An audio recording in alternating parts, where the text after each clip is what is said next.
There is a village, lost beneath the fog-draped hills of medieval Europa, place no cartographer dared ink onto his vellum maps. Here, where superstition ruled harder than any king, a story once unfolded. It begins in the winter of 1347, when a woman named Elspeth gave birth under a moon so pale it seemed already drained of life. The villagers said it was an omen. But worse than the moon's sickly face was the fact that Elspeth's womb yielded not one child, but two, twins. Her heart was a battlefield, a war between a mother's instinct to protect and a creeping dread. That maybe, just maybe, the villagers were right. Her mind conjured visions of one soul tearing itself apart to inhabit two bodies, of her womb as a gateway to something dark, and when morning came, Elspeth was gone, vanished into the forest without a trace, leaving the cage and her sons behind. The midwife dropped the second infant as if it burned her hands and backed away, crossing herself furiously.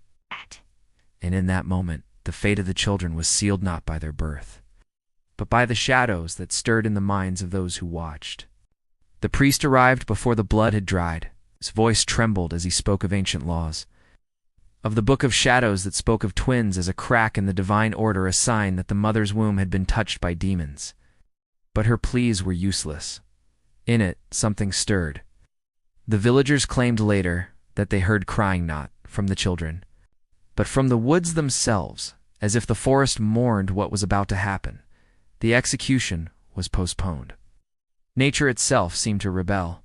Elspeth was locked in her hut, the cage with her twins outside her door, left as a warning to all. The villagers whispered that to spare the twins was to curse them all. The crops would fail, the wolves would descend from the woods, the plague would come.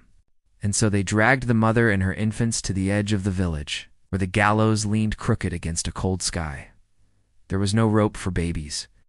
Instead, they built a cage of iron, its bars welded into strange shapes, eyes, tongues, twisted limbs mocking what they believed twins to be. One soul, two bodies, he hissed. Such a thing cannot be holy. The villagers nodded, fear blooming like fungus in the damp corners of their minds. The children, no more than squirming bundles swaddled in coarse linen, became monsters in their eyes, beasts cloaked in human skin. Elspeth clutched her sons, tears carving paths through the dirt on her cheeks. But that night, a fog thicker than any before rolled down from the hills. As the night deepened, Elspeth sat by her window, watching the shapes in the mist. The villagers found her absence ominous. They whispered that she had returned to whatever abyss had spawned the twins. The infants, still alive, were taken to the church, where Father Josen, an aging priest whose hollow eyes betrayed a lifetime of guilt, took them into his care, but his mercy was no balm. Deep inside, Josan was terrified. But even their innocence could not keep the villagers' fear at bay. The crops withered one year, then the next. A strange sickness swept through the cattle. The villagers blamed the twins, though they never saw their faces anymore. Their fear became hatred, and hatred became resolve. He had read the hidden texts, the ones bound in human skin, inked in blood, that spoke of twins as an affront to heaven, a mirror cracked in two. To raise them was to invite ruin. So he did what he thought righteous. He marked them, blade old and rusted, traced a cruel cross on each infant's chest, branding them as abominations. The villagers watched but did not intervene. Their fear was stronger than their pity. They surrounded the monastery, chanting old prayers meant to drive out evil. Father Josan stood at the threshold, clutching the book of shadows to his chest, trembling. He knew this day would come, and in that moment he made a choice. A coward's choice wrapped in a priest's robe. He led the mob to the room where the twins slept.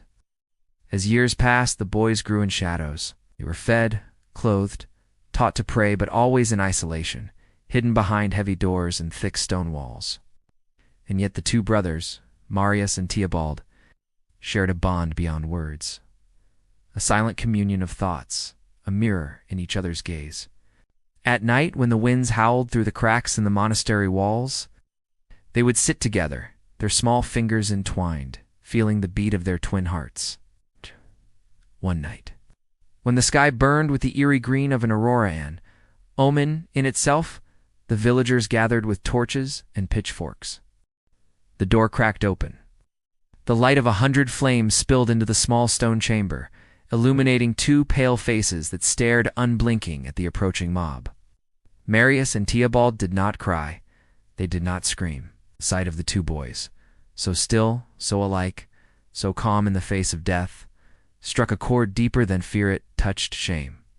But shame was a fleeting thing, easily drowned by the roar of the crowd. Rope was fetched, chains prepared. Yet even as they dragged the boys from their cell, the villagers whispered, "They're too quiet, too knowing." His silence was the last nail in the coffin of their resolve. The wind howled louder, the aurora blazed brighter, and in that chaos the twins vanished. Superstition gnawed at their resolve. Instead they stood, hands clasped, as if they had known all along that this was their fate. The aurora above seemed to writhe, green tendrils curling and coiling like serpents. And then, as the boys were tied to the old oak at the center of the square, Teobald spoke. Just one sentence, but it cut through the crowd like a blade. "You cannot kill what was never born." And in their silence the villagers faltered. Outside, the wind rose, tearing at cloaks and banners, driving ash and cinders into the villagers' eyes. A shudder passed through the villagers. Father Josan's face drained of color. He remembered the texts he had read, the words that hinted at something older than Scripture itself, that some twins were not born of women, but conjured from shadow and desire, a manifestation of humanity's deepest fears. Was it true? Could these boys be something else? A doubt twisted into terror? The villagers hesitated, looking to Josan for guidance. But Josan, haunted by his own cowardice, could not speak. They left no footprints, no trace, no sound. The villagers scattered, retreating into their homes, bolting their doors against a fear they could no longer name. He was last seen on the edge of a frozen lake, staring into the ice, as if searching for two pale faces looking back. Some say he drowned himself. Others say he was taken by the twins, claimed by whatever force had sent them. But the legend did not die. For years afterward, strange things happened. Children born under certain moons bore marks upon their chests' crosses like those Josan had carved long ago. Mothers swore they heard two voices crying from empty cradles. Crops failed for no reason. Livestock vanished into the woods. And every winter, when the fog grew thick, the villagers whispered that the twins were near. Father Josan, broken and hollow, lived out his days wandering the forest, calling for the boys he had betrayed. The story of Marius and Teobald became a warning, a tale told to children by firelight.